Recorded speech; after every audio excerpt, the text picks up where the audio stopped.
지상사 불교인문대학 학생 여러분, 다시 만나 뵙게 해서 반갑습니다. 붓다 프로젝트 원담입니다. 부처님 세속의 나이 80 되는 해에 29에 출가하셔서 6년 고행 끝에 35에 도를 이루시고 이제 세상에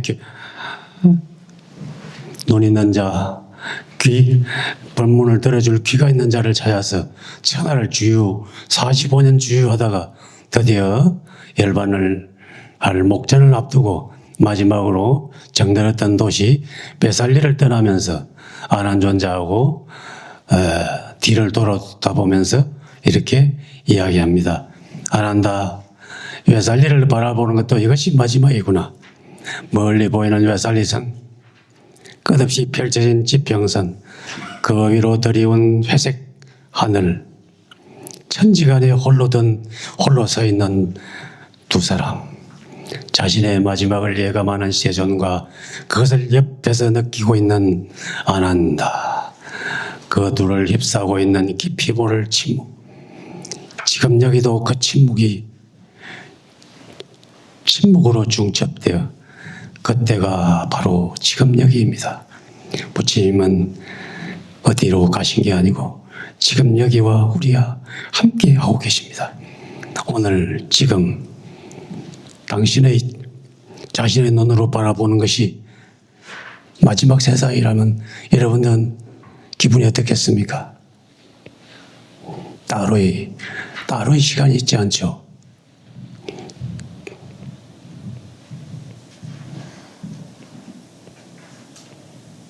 직지연금,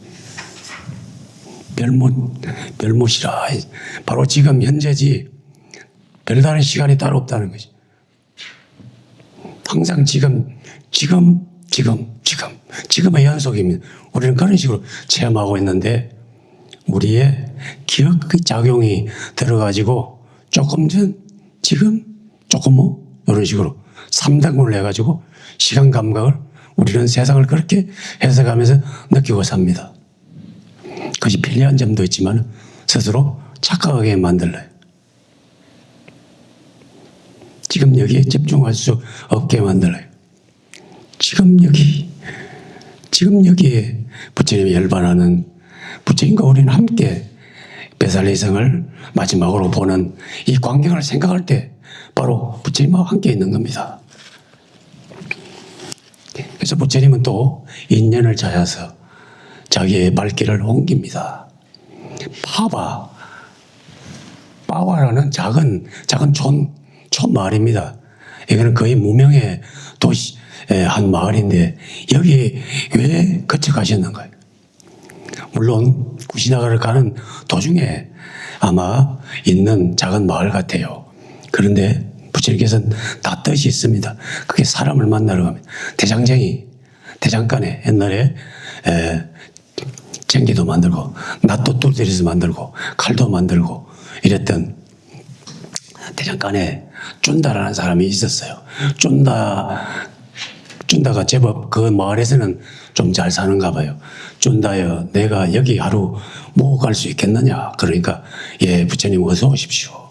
그 부처님을 모셔요. 근데 부처님이 보니까 벌써 80이 되시고 몸이 편찮으시고 많이 노쇠해져 가지고 부처님을 위해서 특별한 공양을 해드려야 되겠다.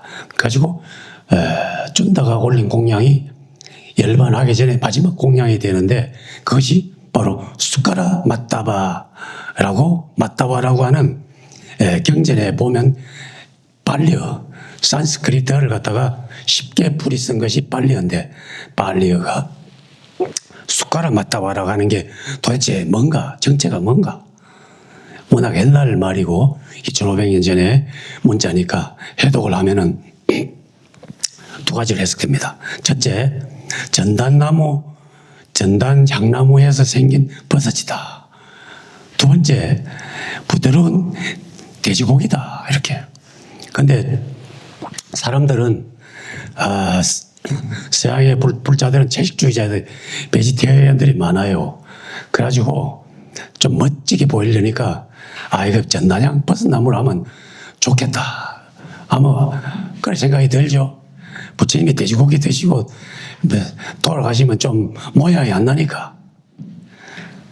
근데 사실은 나는 돼지고기라고 생각해요. 왜? 아니 인지상정이지. 지금도 우리가 80대 노사님을 보면은 아이고 스님 고기라도 좀 드셔야죠. 맨날 불떼기만 먹어가지고 힘이 없어가지고 80대 가지고免疫力 약해지고 어쩌려 하실랍니까? 하루에 저 밖에 사람들은 계란 3개를 먹어야 된다고 그러는데 노사님 좀 드시죠. 이렇겠죠. 또 마찬가지인데 여기도 부처님 당시에는 더 그렇겠죠. 영양이 부실하고 맨날 길거리에서 얻었다 하시는데 그러니까 아마도 쫀다가 특별히 대접한다고 돼지고기를 잘 요리해서 대접했는데 근데 짐작컨대 인도에는 온도가 높고 그 돼지고기를 보관하기 곤란하잖아요. 냉장고도 없고 뭐 시원하게 할 수 있는 방도가 없어요. 그러니까 그게 상했는지도 몰라. 근데 부처님께서는 상했는지 안 했는지 관계 안 하시고 자기한테 공양 오르면 무조건 받아요. 주는 대로 먹기 때문에 아이고 이게 좀 상한 것 같아 안 먹고 그러지를 않아요. 그래서 받아 자셨어요. 자시고 이제 그때부터 몸이 안 좋아졌어요. 몸이 안 좋은 낌새가 많이 나요. 근데 돌아가실 장소는 여기가 아니라 여기서 하루를 더 가야 돼. 하루 더 가야 되는 게 구시나가라. 근데 바와라는 쫀다 공양을 받고 부처님의 병식이 완전하니까 사람들이 이제 소문이 퍼져나가겠죠. 쫀다 저 대장장이가 부처님한테 공양을 잘못 올려가지고 부처님이 이제 돌아가시게 생겼다. 소문이 나면은 쫀다한테 불이익이 갈까봐 부처님께서 미리 아시고 아는 존재한테 안 하나. 사람들이 쫀다 공양 먹고 내가 병이 들었다고 이야기할 테니까 네가 가서 지금 하는 내 말을 잘 지내라. 이렇게 이야기해요. 세상에서 더없이 큰 공덕이 되는 2가지 공양이 있으니 그 하나는 부처님이 깨닫기 도를 이루기 전에 올린 수자타의 공양이요. 2번째 훌륭한 것은 부처님께 열반 들기 전에 열반에 드시기 전에 올린 쫀다의 공양이 최고로 수성한 훌륭한 공양이다. 이렇게 이야기를 사람들한테 전하라고 그래요. 그리고 쫀다한테 축복을 해요. 쫀다가 내가 음식 잘못 올려가지고 부처님께서 병들었으니 내가 참 큰 죄를 지었구나. 왜지 내가 복을 지으려다가 업을 지었구나. 이렇게 생각할까 봐. 쫀다야 그대는 수명이 늘어날 것이며 튼튼한 몸을 얻을 것이며 힘을 얻고 명예를 얻고 살아가는데 많은 재물을 얻고 죽어서는 하늘나라에 태어날 것입니다. 쫀다에게 이와 같은 이익과 과보가 있을 거라고 부처님께서 전하라고 하셨습니다. 그렇게 부처님께서 이렇게 깊이 배려를 하시는 거예요. 어떤 사람도 부처님을 만나면은 축복을 받지 부처님을 인연하고 맺으면은 다 복을 받지 손해를 받는 법이 없습니다. 그래서 인천의 복전이라고 그러잖아요. 인천의 하늘과 땅의 복전이다. 복전은 좀 이따 이야기할 텐데,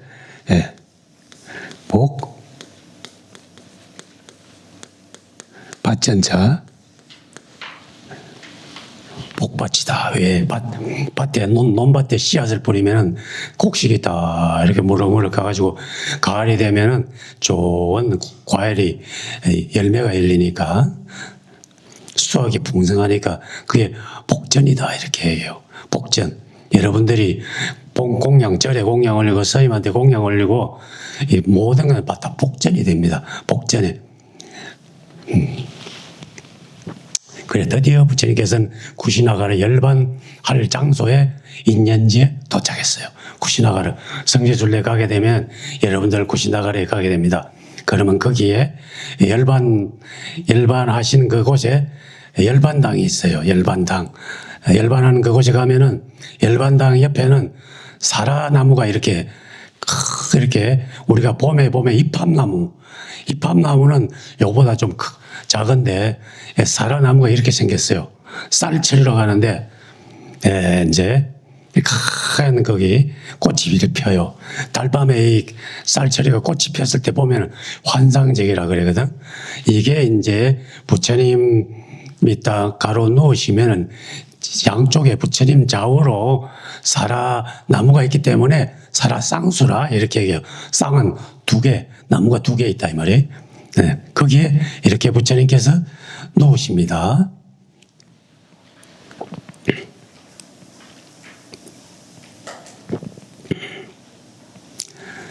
구시나가 열반당에 모셔진 부처님의 열반사.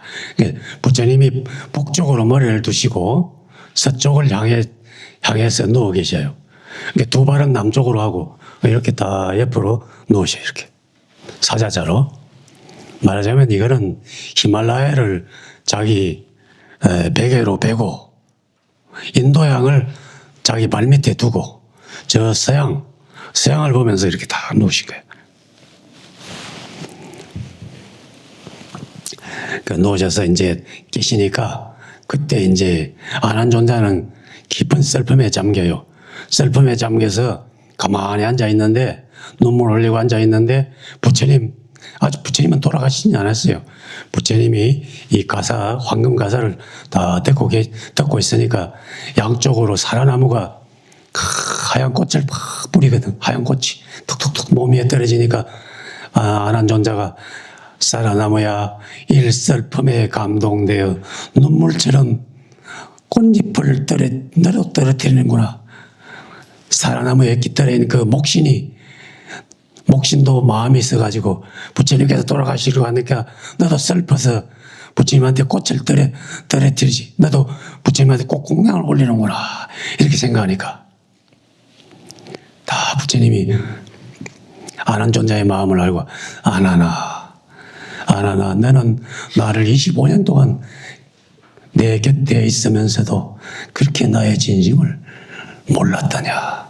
이것은 진정한 공양이 아니다. 열애 부처님한테 올리는 진정한 공양은 무엇인가?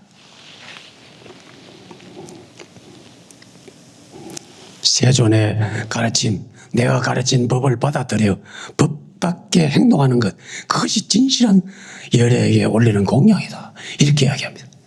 마지막까지 그 함께 봐줘도 되는데 안한존 슬퍼서 그 생각했는데 가장 최측근에 있는 안한다가 그렇게 생각하면 안 되니까 부처님한테 공양 올리는 것은 부처님의 법문을 듣고 경전을 공부해가지고 들은 대로 기억했다가 사유해가지고 내가 실천해가지고 내가 법이 과연 그렇구나 내가 스스로 증명하는 것, 그것이 부처님한테 공양 올리는 겁니다. 우리가 절에 와가지고 대웅전 원전각에 부처님한테 밭도 올리고 동지 오니까 밭도 한 말 올리고 우리가 또 추수를 했으니까 쌀도 한 가마니 올리고 촛불도 올리고 또 불전에 여러 가지 공양을 올리는데 그것도 좋은 일이지만은 그거는 이급의 공양, 제 최상의 공급은 뭐냐? 부처님의 말씀을 듣고 기억하고 일상생활에 실천해가지고 부처님 정말 그렇습니다. 제가 수행해 보니까 과연 그렇군요. 신심을 확립해가지고 일상에 수행해서 자기 스스로 실천하는 것, 그것이 부처님한테 공양 올리는 겁니다. 그것이 진정한 공양이에요.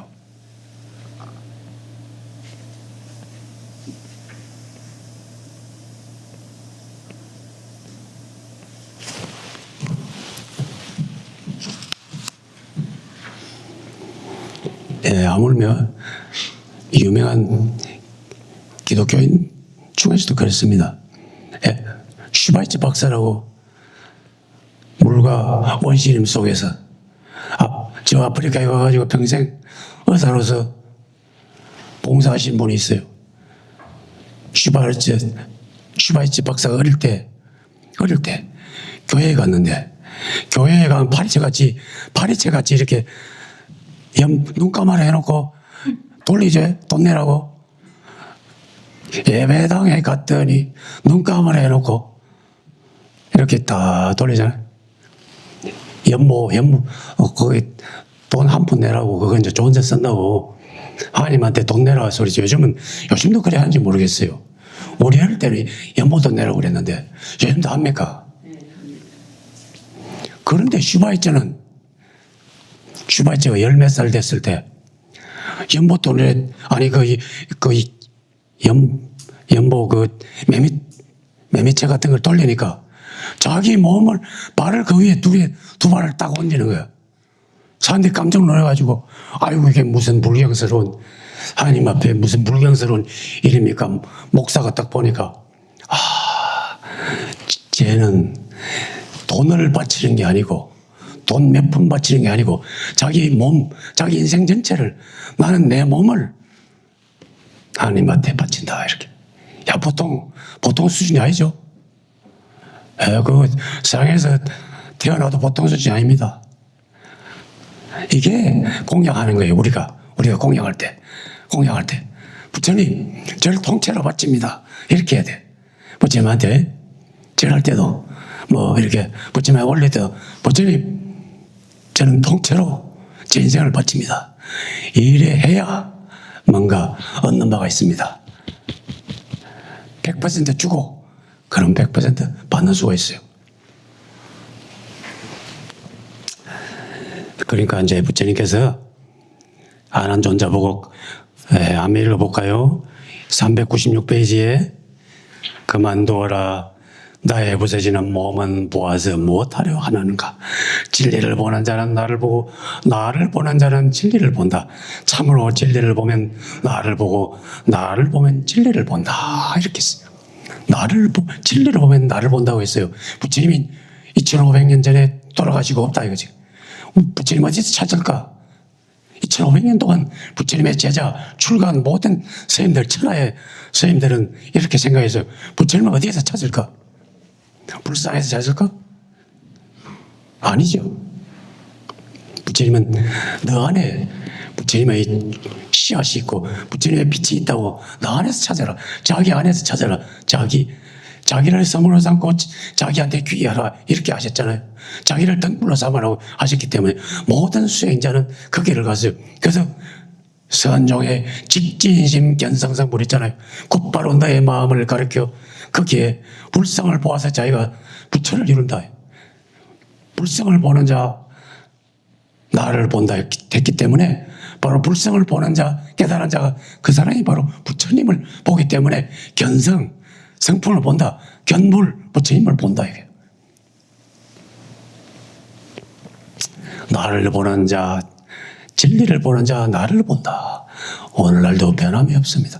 그런데 건강경에 보면은 우리가 자주 건강경절에서 하잖아요. 건강경은 조계종의 소외경전인데 약이sek계나 이염성구와 시인행사도 범소유상 계시 허망 약견재상 비상 적견내려라, 이런 말이 있잖아요.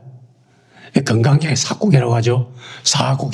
사국에는 네 가지 문장이 기성정결로 내 문장이 하나에 계속 노래가 된다 이거예요. 범소유상 계시 허망 약견재상 비상 적견내래 이잖아요.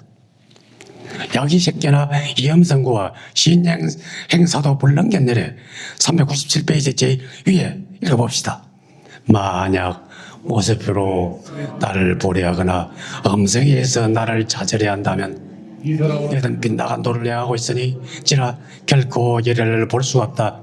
나 열애를 부처님 살아 계실 때도 그렇고 돌아가실 지금도 그렇고 부처님을 보려면은 모습으로 본다거나 소리로 보려 하면은 그것은 빗나간 길을 가고 있으니 마침내 볼 수 없다, 이렇게 했어요.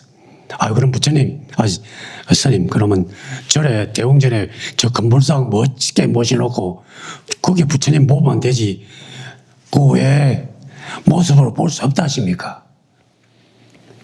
그 질문이 나오겠죠? 왜 그렇습니까?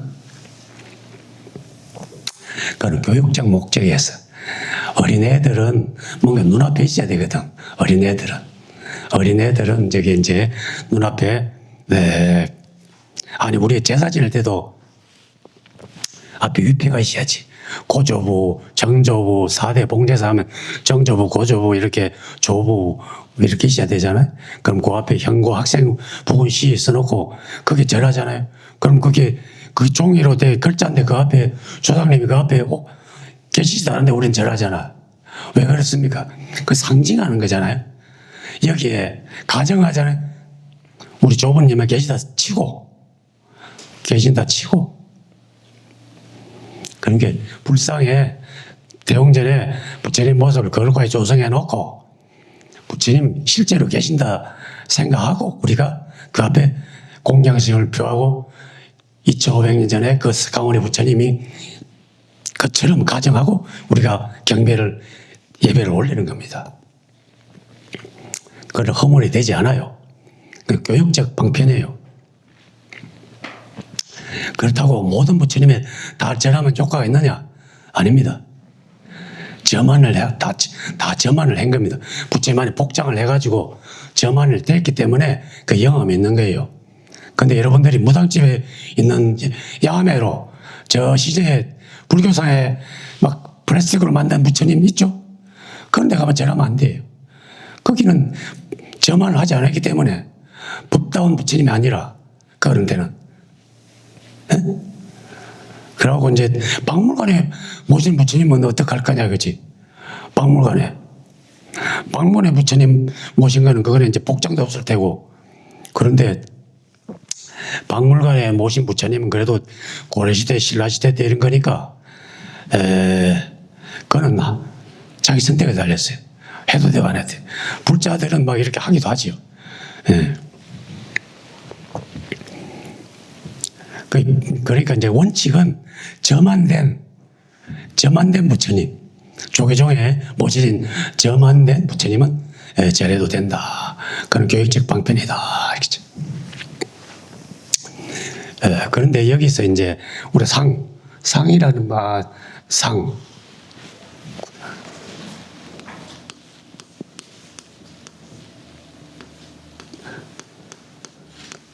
왜 상 아닌 걸로 보라. 이렇게 불교에서 이런 이야기를 많이 하는 건강에 특히 이런 이야기를 하는데 이 상은 상냐라고 해서 발리어로 상냐라고 하는데 또 산스크리트는 상저냐. 상은 함께, 냐는 안다, 함께 안다. 뭘 함께 하느냐 이거지. 우리가 물체를 알려고 하면은 색, 수, 상, 세 가지 항목에 있어야 이것이 급이라는 걸 나한테 알려줘요. 색, 바깥 경계에 물질 대상이 있어야 돼. 물질로 된 대상이 있어야 돼. 물질로 대상이 있죠. 그리고 물질로 된 논도, 망막, 안구가 있어야 되겠지. 이것도 물질 대상이에요. 이걸 통해 가지고 수는 감각기관. 이걸 딱 감각해가지고 빛이 광선에 돌아가지고 망막세포에 생체 신호로 바뀌어가지고 두뇌로 전달되거든. 그게 수라. 색, 수. 그 수는 느낌이 요 두뇌 안에 발생해요. 발생했다가 두뇌 안에 기억으로 딱 들어가. 기억 들어가서 해석을 해요. 우리가 전에 들었던 이름이 딱 튀어나와. 컵이라고. 컵이면 컵의 모양하고 컵하고 딱 맞춰지면서 이거 컵이네 이렇게 돼. 이런 식으로 인식이 일어나요. 상은 인식 지각이라는 뜻이에요. 그렇게 불교가 아주 인식론으로 아주 예리하게 짚어요. 불교가 호락호락한 게 아니고 전 인식 과정을 아주 이렇게 추적을 해요. 바깥에 물질 대상이 있다 이거지. 대상이. 그런데 그걸 감각하는 또 우리 안에 물질 대상이 있어요. 안구, 망막, 시신경. 그걸 통해 가지고 빛이 있어야 탁 마주쳐 가지고 전기적 자극이 이제 몇 볼트 차이에 의해서 색깔로 바뀌지는 우리 안에 세포가 있어요. 간상세포라고. 예, 그 뇌신경, 뇌과학에 보면 나와요. 그것이 싹 전달돼가지고 두뇌에서 해석을 해요. 해석을 해. 그러다가 옛날에 기억됐던 기억 중추하고 딱 매치가 돼가지고 기억이 딱 되면 요게 보이면서 컵이라고 인식이 돼요. 컵이라고. 그렇죠?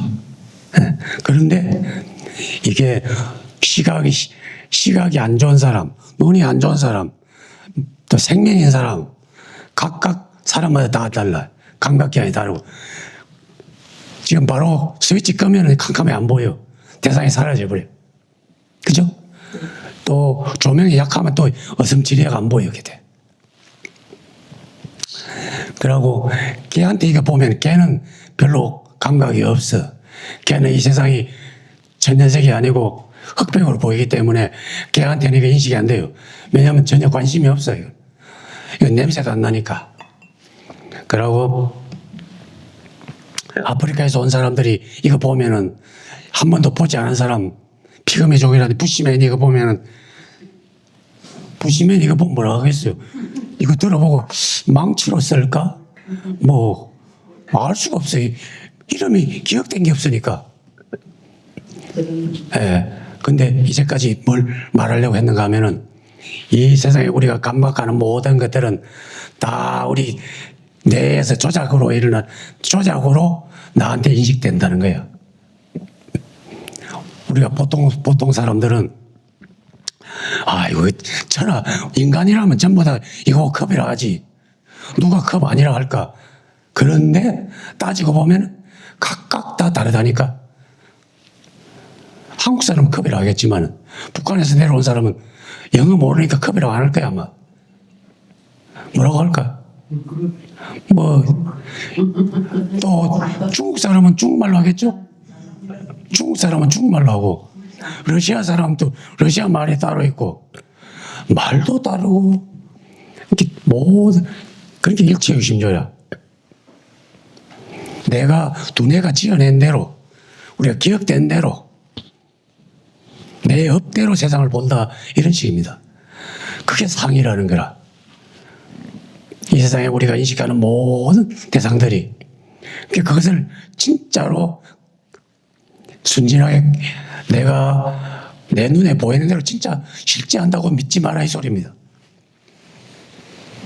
그럼 왜 우리는 이 세상을 진짜처럼 이렇게 진짜처럼 꼭 진짜같이 느껴질까?